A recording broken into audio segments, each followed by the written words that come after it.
Kerala bank employees federation സംസ്ഥാന സമ്മേളനത്തിന്റെ ഭാഗമായി നാളെ പ്രഭാഷണം സംഘടിപ്പിക്കുമെന്ന് സംഘാടകർ വാർത്താ സമ്മേളനത്തിൽ അറിയിച്ചു.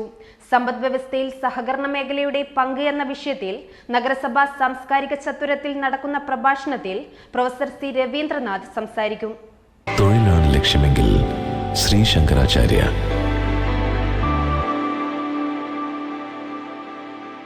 ഡിസംബർ 13 മുതൽ 15 വരെ കോഴിക്കോട് വെച്ച് നടക്കുന്ന കേരള ബാങ്ക് എംപ്ലോയീസ് ഫെഡറേഷൻ സംസ്ഥാന സമ്മേളനത്തിന്റെ ഭാഗമായി സമ്പദ് വ്യവസ്ഥയിൽ സഹകരണ മേഖലയുടെ പങ്ക് എന്ന വിഷയത്തിൽ പ്രഭാഷണം നടക്കുമെന്ന് സംഘാടകർ വാർത്താ സമ്മേളനത്തിൽ അറിയിച്ചു.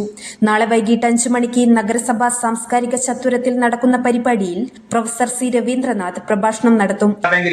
കേരള ബാങ്ക് എംപ്ലോയീസ് ഫെഡറേഷൻ രൂപീകരിച്ചതിന് ശേഷം പ്രഥമ സംസ്ഥാന സമ്മേളനം ഈ വരുന്ന 13, 14, 15 തീയതികളിലായിട്ട് കോഴിക്കോട് വെച്ച് നടത്തിയാണ്. അതിന്റെ ഭാഗമായിട്ട് കോഴിക്കോട് ജില്ലയിൽ 5ഓളം അനുബന്ധ പരിപാടികൾ നടന്നു വരികയാണ്.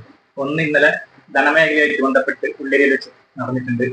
അടുത്തൊരു പരിപാടി മറ്റന്നാൾ 4-ാം തീയതി വടകര വെച്ചിട്ട് വൈകിട്ട് 5 മണി സമ്പദ് വ്യവസ്ഥയിൽ സഹകരണ മേഖലയുടെ പങ്ക് എന്ന ഒരു പ്രഭാഷണം പരിപാടി സാമ്പത്തിക വിദഗ്ധനും അതുപോലെ തന്നെ കേരളത്തിന്റെ മുൻ വിദ്യാഭ്യാസ മന്ത്രിയായ ശ്രീ രവീന്ദ്രനാഥിനെ പങ്കെടുപ്പിച്ചുകൊണ്ട് വടകര വെച്ച് നടത്തിയാണ്.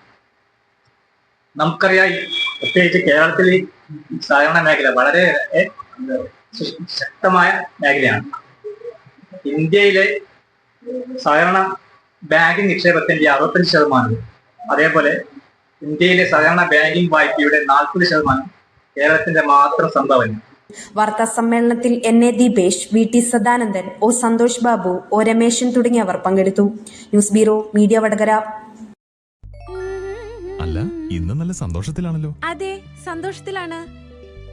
കാരണം ഞാനിപ്പോ പാചകം ചെയ്യുന്നതേ മയൂരം വെളിച്ചെണ്ണ ഉപയോഗിച്ചാണ്. പുതിയ മയൂരം കോക്കനട്ട് ഓയിൽ, കലർപ്പില്ലാത്ത ശുദ്ധമായ വെളിച്ചെണ്ണ. കർഷകരിൽ നിന്ന് നേരിട്ട് ശേഖരിക്കുന്ന നാളികേരം സൾഫറും പുകയും ഏൽക്കാതെ ഉണക്കിയെടുത്ത കൊപ്രയിൽ നിന്നും സംസ്കരിച്ചെടുക്കുന്ന 100% ശുദ്ധമായ വെളിച്ചെണ്ണ. ഇത്രയും നല്ല വെളിച്ചെണ്ണ ഇപ്പോൾ നിങ്ങൾക്ക് വിപണിയിൽ ലഭിക്കുകയില്ല. മയൂരം വെളിച്ചെണ്ണ, ഒരേറെമല സർവീസ് സഹകരണ ബാങ്ക്.